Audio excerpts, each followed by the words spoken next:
kami dari kelompok 2 anak 9 akan berdiskusi mengenai rentannya sistem kebocoran data ASN dan warga untuk pemakaian pelindungan.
Baik, selanjutnya metode menggunakan who atau siapa yang terlibat, pelaku atau preparator.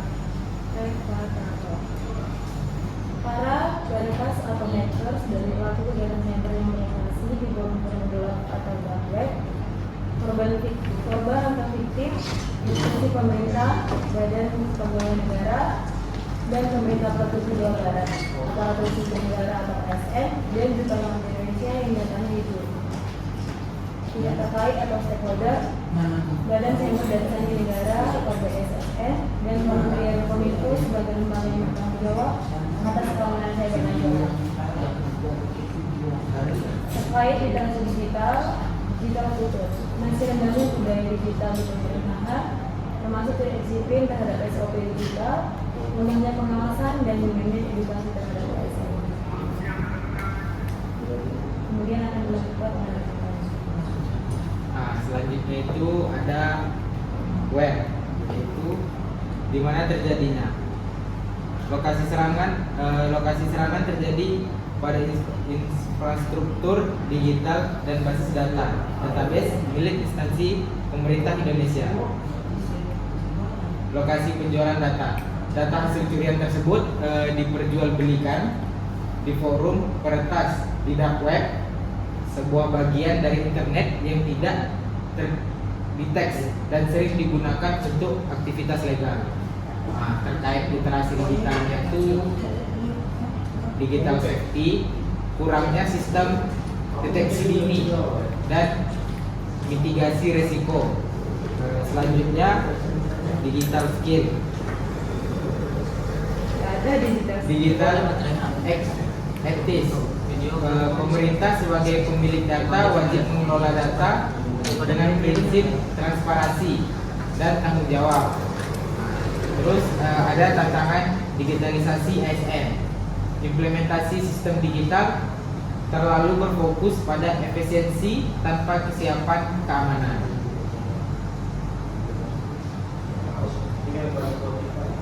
Selanjutnya itu when, kapan terjadinya?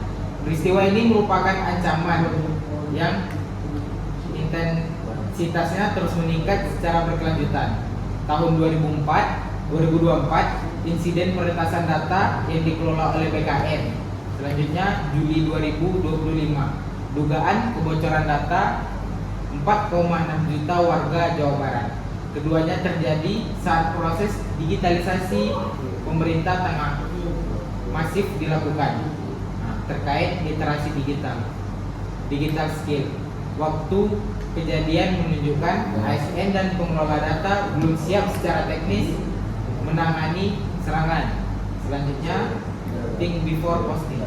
ASN dan admin sistem perlu mengembangkan kebiasaan berpikir sebelum berbagi data, termasuk saat input ke sistem, upload ke server, atau penggunaan email internal.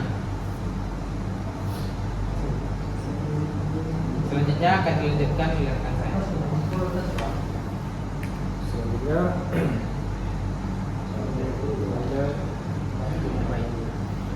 why, mengapa ini terjadi? Motif utamanya adalah kelompokan finansial, data sensitif seperti data kependudukan dan kepegawaian memiliki nilai jual tinggi di pasar gelap untuk digunakan dalam berbagai tindak kejahatan seperti penipuan, pemerasan, pinjaman online ilegal. Yang kedua, penyebab mendasar yaitu terjadinya serangan ini menunjukkan adanya kerentanan atau vulnerability pada sistem keamanan siber pemerintah, keamanan yang belum cukup kuat membuat sistem menjadi target yang menarik bagi peretas. Baik, selanjutnya itu tentang terkait literasi digital. Yang pertama, digital skill atau digital skill ASN dan petugas IT belum terlatih mendeteksi phishing, ransomware dan malware. Yang kedua, digital culture. ASN belum membudayakan keamanan digital sebagai bagian dari etika kerja. Yang ketiga yaitu think before posting atau sharing.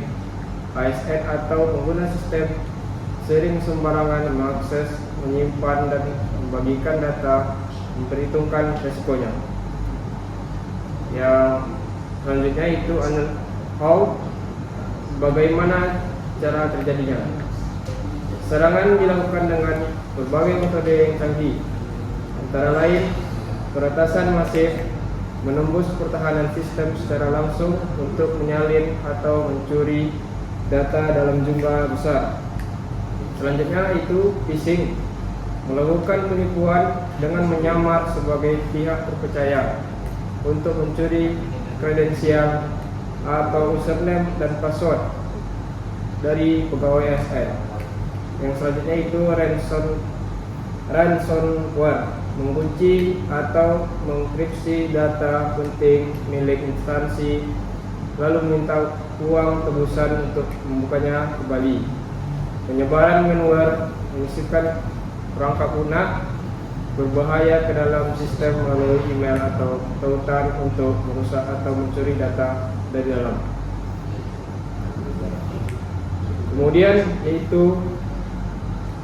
akan dilanjutkan oleh rekan kami. Selanjutnya mulai terkait literasi digital. Digital safety. Sistem perlu menerapkan autentikasi ganda, enkripsi data, dan segmentasi akses. 2. Digital ethics.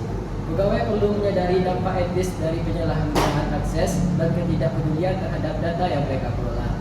3. Digital skill. Perlu pelatihan berkelanjutan bagi ASN dalam mengelola informasi digital secara aman. 4. Sharing before posting. Pegawai perlu memverifikasi urgensi dan keamanan sebelum menyebarkan informasi, termasuk dalam lingkup kerja internal. Nah, rencana aksi strategis mengatasi potensi ancaman digitalisasi pemerintahan. 1. Penguatan infrastruktur keamanan digital. Aksi yang kita lakukan adalah melakukan audit sistem keamanan cyber secara berkala atau penetration test. Kedua, menerapkan Zero Trust Security Model atau autentikasi multifaktor seperti MFA untuk semua akses sistem. Ketiga, enkripsi semua data sensitif dalam penyimpanan dan transmisi.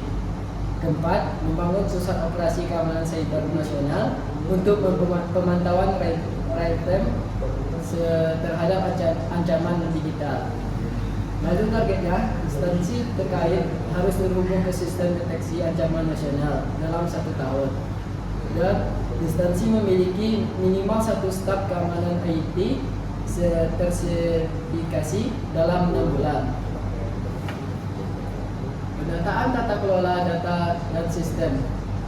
1. Aksinya menetapkan This privilege access untuk semua pegawai, akses hanya pada data yang dibutuhkan. Yang kedua, membatasi penggunaan perangkat pribadi untuk akses sistem kerja atau BYOD polisi. Ketiga, menerapkan data classification dan pengawasan inklusi dan sensitif. Keempat, membangun sistem log audit dan forensik digital pada seluruh aplikasi pemerintah. Targetnya, satu, setiap instansi memiliki kebijakan klarifikasi data dan kontrol akses berbasis risiko dalam 6 bulan sekali. Yang kedua, integrasi sistem log audit pusat untuk forensik cyber. Nah, sekian dari hasil diskusi kami pada sore ini, dan lebih kurang kami mohon maaf dan terima kasih kepada pengampu Ibu Yofi Wulandari. Satu, dua, tiga. We are family. Afiknam Jagat Samagram.